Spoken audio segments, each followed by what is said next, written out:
You ever notice how some people, some leaders, just seem to operate on a different plane? Like they've got this secret sauce, this relentless drive that pushes them and everyone around them to achieve things that seem almost impossible. We see it in sports, in art, and certainly in the world of business and technology. And when we talk about that kind of intense, almost superhuman drive, one name almost immediately springs to mind: Elon Musk. Whether you love him or, well, let's just say you have strong opinions about him, you can't deny the man gets things done. He's built companies that are literally changing the way we move, how we get our energy, and even how we communicate. It's pretty wild when you think about it. But there's a flip side to that coin, isn't there? There's a lot of talk about what's often called his hardcore culture, and that's what I've been really digging into lately, trying to understand. Is this kind of intense, no-holds-barred approach truly sustainable for innovation in the long run? Or is it more like a supernova, brilliant and powerful, but ultimately burning out quickly? It's a fascinating question because it touches on not just how we build companies, but how we live our lives and what we value in the workplace. So let's unpack this a bit, shall we? Grab a coffee, settle in, and let's talk about it. This isn't just about one guy, it's about the very nature of pushing boundaries and what it costs. And hey, if you're finding these kinds of deep dives interesting and you want to keep exploring these big ideas with me, go ahead and hit that subscribe button. It really helps me keep these conversations going, and I'd love to have you along for the ride. We're just getting started. So back to Elon. When people talk about Elon Musk's hardcore culture, they're not just throwing around a buzzword. They're describing a very specific, very demanding way of operating that has become synonymous with his ventures, from Tesla to SpaceX and more recently X, formerly known as Twitter. It's a culture built on an almost fanatical dedication to work, where the lines between professional and personal life blur, if they exist at all. Think about it. We're talking about expectations of incredibly long hours, often stretching late into the night, through weekends and even holidays. It's not just about putting in time, it's about an all-consuming commitment to the mission. The pace is relentless. Deadlines aren't just tight, they're often aggressive to the point of seeming impossible. But somehow, under this pressure, things get done. There's this constant, almost feverish push to deliver results, and to deliver them yesterday. It's a high-octane environment where speed is king, and hesitation is seen as a weakness. And underlying all of this is an almost singular focus on innovation and efficiency. Every process, every task, every moment is scrutinized for how it can be done better, faster, more effectively. There's an inherent belief that if you're not constantly pushing the envelope, if you're not finding new, more efficient ways to do things, you're falling behind. It's about being at the bleeding edge, always. Now, this kind of environment naturally comes with a certain level of intensity when it comes to performance. There's often a zero-tolerance policy for what's perceived as low performance. If you're not pulling your weight, if you're not meeting those incredibly high expectations, the message is clear. You might not be here for long. This creates an atmosphere where everyone is constantly striving to prove themselves, to meet and exceed those demanding benchmarks. And then there's the communication style. Musk himself is known for being incredibly direct, often blunt, and sometimes even confrontational. This isn't a place for sugarcoating or beating around the bush. The idea is to get straight to the point, address problems head-on, and move forward without unnecessary pleasantries. While some might see this as refreshing, others might find it abrasive or even intimidating. It's certainly not for the faint of heart. All of these elements combine to create an environment of extremely high pressure and, let's be honest, significant stress. The intensity of the work, the constant demand for innovation, the aggressive deadlines, and the direct communication style all contribute to a workplace where the stakes always feel incredibly high. It's like living in a perpetual state of urgency, where every day is a critical mission. We've seen examples of this play out very publicly, especially during the acquisition of Twitter, now X. Musk issued ultimatums, essentially telling employees, commit to this new, extremely hardcore work ethic, or take a severance package and leave. This kind of stark choice, this take-it-or-leave-it approach, is a hallmark of this culture. And it often leads to significant staff reductions as the focus shifts to achieving maximum output with a leaner, more intensely dedicated workforce. The underlying philosophy here is that by pushing people to their absolute limits, by creating this crucible of pressure and high expectations, you can accelerate innovation and achieve breakthroughs that would be impossible under more conventional, relaxed conditions. It's about extracting every ounce of potential, every creative spark, every moment of productivity from the team. And, to be fair, looking at the achievements of companies like Tesla and SpaceX, it's hard to argue that this approach hasn't yielded incredible results. They've disrupted entire industries, achieved feats once thought impossible, and continue to push the boundaries of what's technologically feasible. But here's where the critical question comes in. Is this sustainable?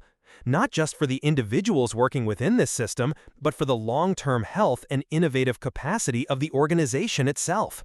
It's a complex question, and to really dig into it, we need to look at what makes a corporate culture truly sustainable for innovation, beyond just short-term gains. So, let's shift gears a bit and talk about what research and best practices suggest are the hallmarks of a corporate culture that fosters sustainable innovation. This isn't about being soft or avoiding hard work. It's about building a foundation that allows creativity and progress to flourish consistently, over years, not just in bursts. One of the most crucial elements is collaboration and open communication.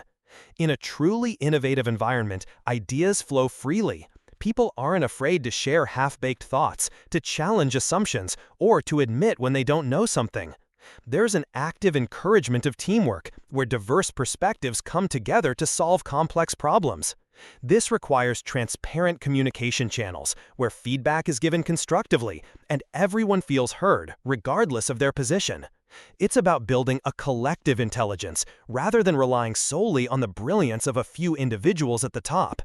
Hand in hand with open communication is something called psychological safety. This is a concept that's gained a lot of traction in recent years, and for good reason. Psychological safety means creating an environment where employees feel safe to take risks, to make mistakes, and to speak up without fear of humiliation, punishment, or retaliation. If people are constantly worried about being fired for a misstep or ridiculed for a new idea that doesn't pan out, they're going to play it safe. And playing it safe is the antithesis of innovation. Innovation requires experimentation, and experimentation inherently involves failure. A psychologically safe environment allows for that necessary failure, turning it into a learning opportunity rather than a career-ending event.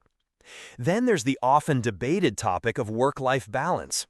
Now, I know what some of you might be thinking. Innovation requires sacrifice. You can't have work-life balance and be a world changer. And while there's certainly truth to the idea that significant achievements often demand significant effort, there's also a growing body of evidence that suggests relentless, unsustainable hours actually lead to diminishing returns. Burnout is real. When people are constantly exhausted, their creativity wanes, their problem-solving abilities decline, and their overall well-being suffers. A sustainable, innovative culture recognizes that employees are human beings, not machines. It understands that rest, personal time, and a life outside of work are not luxuries, but necessities for long-term productivity, creativity, and mental health. It's about finding that sweet spot where people are challenged and engaged, but not pushed to the breaking point. Continuous learning and development are also vital. The world is changing at an incredible pace, and what's innovative today might be obsolete tomorrow. A culture that fosters sustainable innovation invests in its people, providing opportunities for them to acquire new skills, expand their knowledge, and stay at the forefront of their fields. This isn't just about formal training programs, it's about fostering a mindset of curiosity and lifelong learning, where employees are encouraged to explore new ideas and experiment with new technologies. It's about growing the collective intelligence of the organization. And speaking of different perspectives, diversity and inclusion are absolutely critical. Innovation thrives on new ideas, and new ideas often come from different ways of looking at the world. When you have a diverse workforce, in terms of background, experience, thought, and identity, you bring a richer tapestry of perspectives to the table. This leads to more robust problem solving, more creative solutions, and a deeper understanding of complex challenges. An inclusive environment ensures that all voices are heard and valued, maximizing the potential for groundbreaking insights. Leadership also plays a massive role.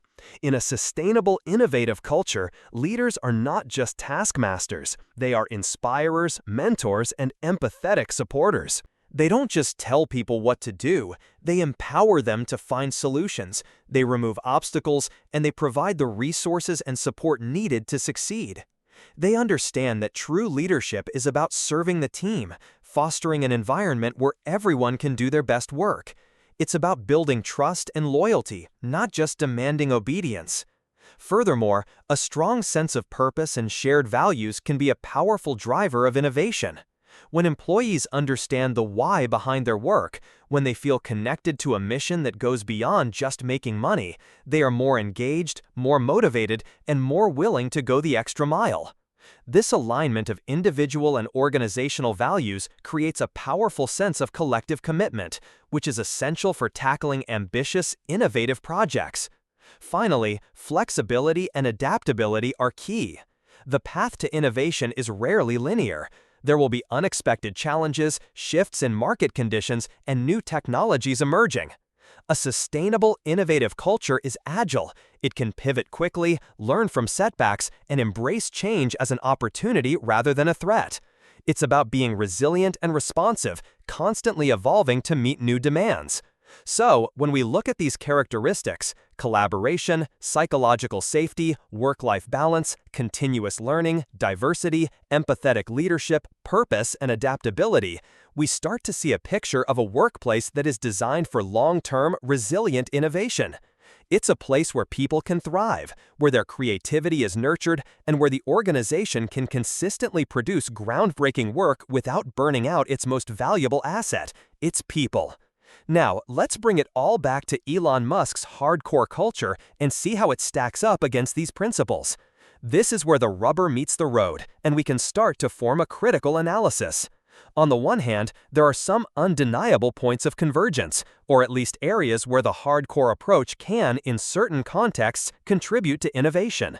For instance, the intense focus on results and innovation is a clear overlap. Both approaches value groundbreaking work and the relentless pursuit of ambitious goals. Musk's culture, with its aggressive pace and seemingly impossible deadlines, can indeed force teams to think outside the box, to find novel solutions under immense pressure. It's like a pressure cooker that can sometimes produce diamonds. The emphasis on efficiency and optimization is another point. Musk's drive to streamline processes and eliminate bureaucracy can, in theory, accelerate innovation by removing unnecessary hurdles. If you're constantly looking for the fastest, most direct path to a solution, you might stumble upon innovative shortcuts. And let's not forget the breaking paradigms aspect. Musk's willingness to challenge the status quo, to demand what seems impossible, has undeniably led to technological advancements that might not have occurred in more cautious environments. He pushes boundaries, and sometimes those boundaries need to be pushed aggressively to achieve true breakthroughs. But here's where the divergences become stark, and where the sustainability of the hardcore culture for long-term innovation comes into serious question. The most glaring difference lies in employee well-being and psychological safety.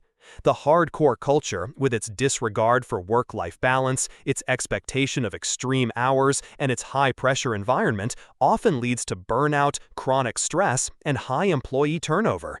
This is in direct opposition to the principles of psychological safety and employee well-being, which are foundational for sustainable innovation. When employees are constantly exhausted and fearful of making mistakes, they are less likely to take creative risks, to experiment, or to offer dissenting opinions. Innovation requires a certain level of comfort with uncertainty, and that comfort is severely undermined in a fear-driven environment. Think about it. If you're terrified of losing your job for a single misstep, are you going to propose a radical, untested idea? Probably not. You'll stick to what's safe, what's proven, what won't get you fired, and that's how innovation dies. Collaboration and open communication also suffer. While Musk values direct communication, the confrontational nature and often rigid hierarchy within his companies can stifle genuine collaboration and the free exchange of ideas. When there's constant pressure and a sense of internal competition, people are less likely to share knowledge freely or to work together seamlessly. True collective innovation thrives on trust and mutual support, not on a dog-eat-dog mentality. It's hard to innovate together when you're constantly looking over your shoulder. The focus on immediate results and high turnover also makes continuous learning and development a challenge. If employees are constantly being pushed to their limits, with little time for reflection or professional growth, and if there's a revolving door of talent, it becomes difficult to build and retain institutional knowledge. Sustainable, innovative cultures nurture talent over time, allowing individuals to grow and contribute more deeply. The hardcore approach, by contrast, often treats employees as disposable cogs in a machine, to be replaced when they can no longer keep up. This is a short-sighted approach to talent management. Diversity and inclusion can also be negatively impacted. High-pressure, aggressive environments and a lack of emphasis on work-life balance can be inherently exclusionary. They might appeal to a very specific type of individual, often those who are young, unencumbered by family responsibilities, and willing to sacrifice everything for their career. This can limit the diversity of thought and experience within the organization, which, as we discussed, is crucial for truly groundbreaking innovation. If you're only attracting one kind of person, you're only going to get one kind of idea. The very sustainability of innovation itself is at stake. Innovation driven by fear, exhaustion, and constant pressure is inherently fragile. While it might produce impressive results in the short term, the wellspring of creativity and problem-solving ability will eventually run dry. People burn out, they leave. The institutional knowledge walks out the door with them. The long-term capacity to innovate is compromised by the relentless pace and the lack of human-centric practices. It's like trying to run a marathon at a sprint pace. You might start strong, but you're going to collapse long before the finish line. And finally, there's the impact on reputation and talent attraction. While Musk's companies certainly attract top talent due to their ambitious vision and the opportunity to work on cutting-edge projects, the reputation for an extreme work culture can also deter many highly skilled professionals who prioritize a more balanced and healthy work environment. This can limit the talent pool in the long run, making it harder to recruit and retain the best and brightest, especially as the novelty of working for a visionary leader wears off and the reality of the demanding culture sets in. The long-term capacity to innovate is compromised by the relentless pace and the lack of human-centric practices. It's like trying to run a marathon at a sprint pace. You might start strong, but you're going to collapse long before the finish line. And finally, there's the impact on reputation and talent attraction. While Musk's companies certainly attract top talent due to their ambitious vision and the opportunity to work on cutting-edge projects, the reputation for an extreme work culture can also deter many highly skilled professionals who prioritize a more balanced and healthy work environment. This can limit the talent pool in the long run, making it harder to recruit and retain the best and brightest, especially as the novelty of working for a visionary leader wears off and the reality of the demanding culture sets in. So, to wrap this up, or rather, to bring this conversation to a nuanced conclusion, it seems clear that while Elon Musk's hardcore culture can undoubtedly generate bursts of intense innovation and rapid progress, its sustainability for long-term resilient innovation is highly questionable. It's a model that prioritizes speed and output above all else, often at the expense of employee well-being, psychological safety, and the nurturing of a truly collaborative and inclusive environment. Sustainable innovation, the kind that endures and consistently produces breakthroughs over decades, is more likely to flourish in workplaces that value their people, that foster a sense of psychological safety, that encourage open collaboration, and that recognize the importance of a healthy work-life balance. These are the environments where creativity is nurtured, where mistakes are seen as learning opportunities, and where people feel empowered to bring their whole selves to work. The hardcore approach, while effective for certain immediate goals, appears to be a high-risk, high-reward strategy that may ultimately compromise the very long-term innovative capacity it seeks to achieve. It's a fascinating case study, and one that offers a lot to think about when we consider what kind of workplaces we want to build and what kind of innovation we truly value.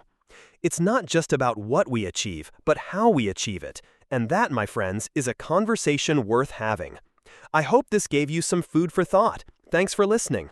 If you enjoyed this, don't forget to subscribe and share your thoughts in the comments. I'd love to hear what you think about this topic. Until next time, subscribes and willing to sacrifice everything for their career.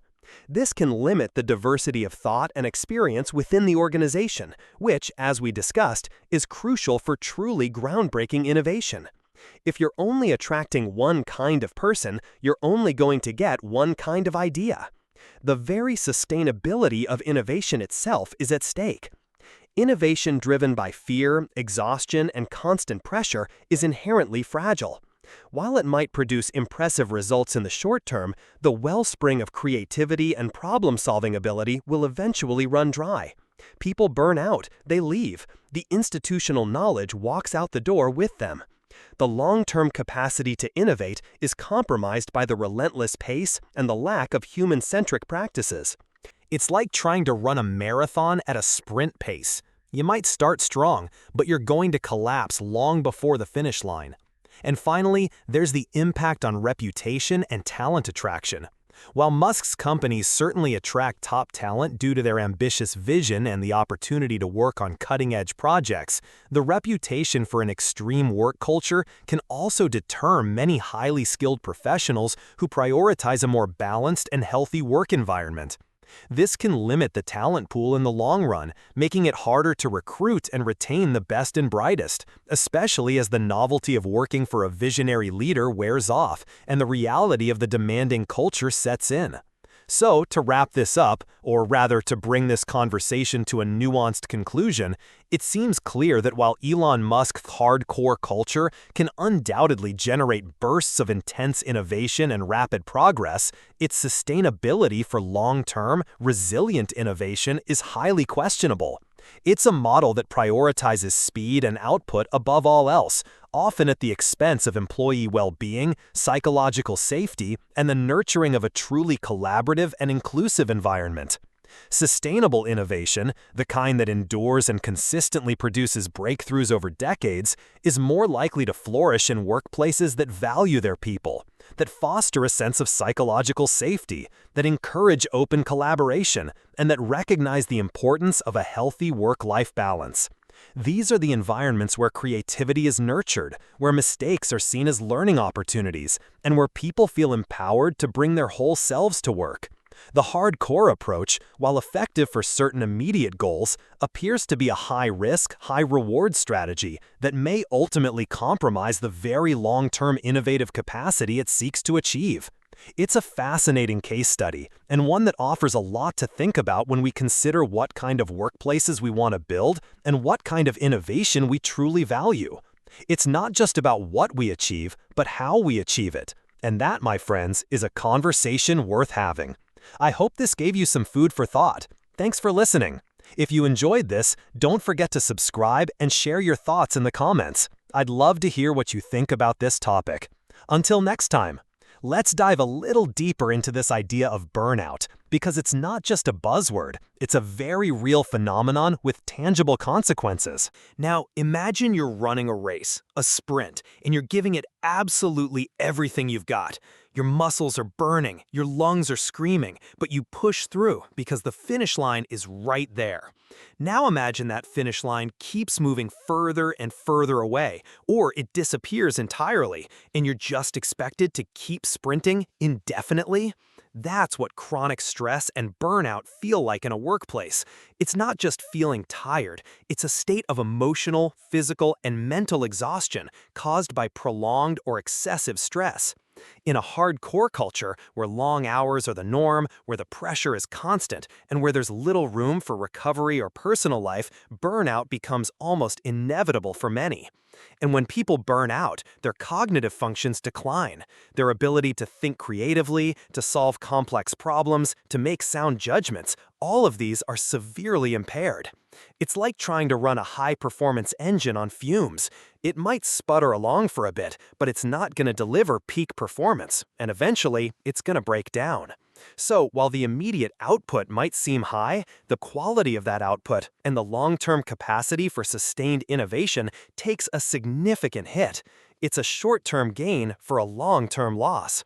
And this isn't just anecdotal. There's a wealth of research in organizational psychology that supports this.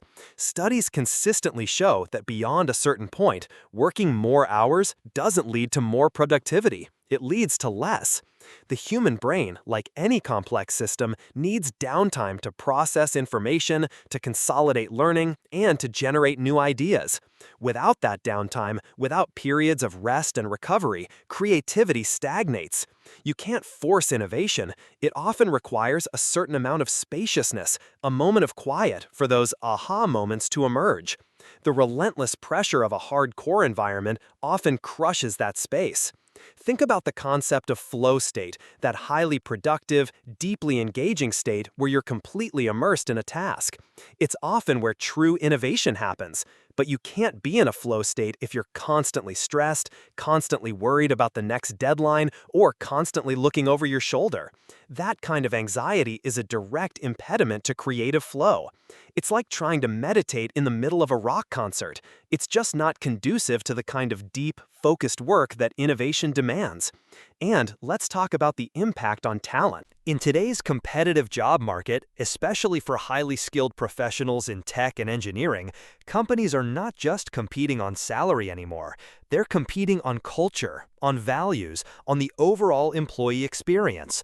While the allure of working for a visionary like Elon Musk and being part of groundbreaking projects is undeniable, the reality of the hardcore culture can be a significant deterrent for many. People are increasingly prioritizing their well-being, their mental health, and their ability to have a life outside of work. They're looking for workplaces that offer not just a challenging environment, but also a supportive one. They want to feel valued, not just as cogs in a machine, but as human beings with lives and aspirations beyond their job description. So, while Musk's companies might attract a certain type of individual, those who are willing to make extreme sacrifices, they might also be missing out on a vast pool of incredibly talented people who simply aren't willing to operate under those conditions. This limits the diversity of thought, the range of experiences, and ultimately the innovative potential of the organization.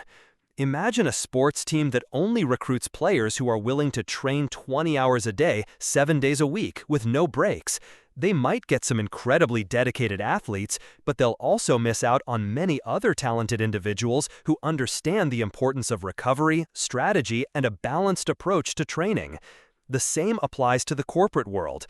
The long-term health of an organization's innovative capacity depends on its ability to attract and retain a broad spectrum of talent, not just those who fit a very narrow, extreme mold. Furthermore, the high turnover rate that often accompanies such intense cultures means a constant loss of institutional knowledge. Every time a seasoned employee leaves, they take with them years of experience, insights, and understanding of the company's processes, challenges, and successes. This creates a perpetual state of reinventing the wheel, as new employees have to learn everything from scratch. It's incredibly inefficient and acts as a drag on innovation. You can't build on past successes if you're constantly losing the people who remember those successes, and more importantly, the lessons learned from past failures. It's like trying to build a skyscraper when the foundation keeps crumbling and you have to start over every few floors. It's just not a sustainable way to build something truly great and enduring. And let's consider the ethical implications. Is it truly ethical to demand such extreme sacrifices from employees? To push them to the brink of burnout, to disregard their personal lives, all in the name of innovation and progress? This is a question that goes beyond just business strategy and delves into the realm of human dignity and corporate responsibility. A truly sustainable approach to innovation, one that benefits society in the long run, should also consider the well-being of the people who are making that innovation happen. If the cost of progress is the widespread exhaustion and unhappiness of the workforce, then perhaps we need to reevaluate our definition of progress itself. It's a complex moral dilemma, and one that doesn't have easy answers, but it's certainly worth pondering. The narrative around innovation often focuses solely on the end product, the electric car, the reusable rocket, the social media platform. But we rarely talk about the human cost of creating those products. And in a world that is increasingly aware of social responsibility and ethical business practices, this human cost is becoming an increasingly important factor in how companies are perceived and how they can attract and retain talent. So, while Elon Musk's hardcore culture has undeniably achieved remarkable feats, it operates on a model that, from a long-term sustainability perspective, seems to be playing a very dangerous game. It's a high-risk, high-reward strategy that might deliver spectacular short-term gains, but at the potential cost of long-term organizational health, employee well-being, and ultimately the very capacity for sustained, resilient innovation. It's a fascinating paradox. A culture designed to accelerate innovation might, in the long run, be undermining its own foundation. It's a powerful reminder that true innovation isn't just about speed and intensity. It's also about resilience, adaptability, and most importantly, the human element. It's about creating an environment where people can not only work hard, but also thrive, learn, and contribute their best over the long haul. Because at the end of the day, innovation is a human endeavor. It's born from human creativity, human ingenuity, and human collaboration. And if you don't nurture the humans, you won't have the innovation. It's as simple and as complex as that. So, the next time you hear about a company pushing its employees to the absolute limit, or a leader demanding seemingly impossible feats, it's worth asking, what's the real cost here? And is this truly sustainable? Because the answer might surprise you. It's a conversation that extends far beyond the tech world, touching on how we define success, how we value human capital, and what kind of future we want to build. And that, my friends, is a conversation worth having. I hope this gave you some food for thought. Thanks for listening. If you enjoyed this, don't forget to subscribe and share your thoughts in the comments. I'd love to hear what you think about this topic. Until next time.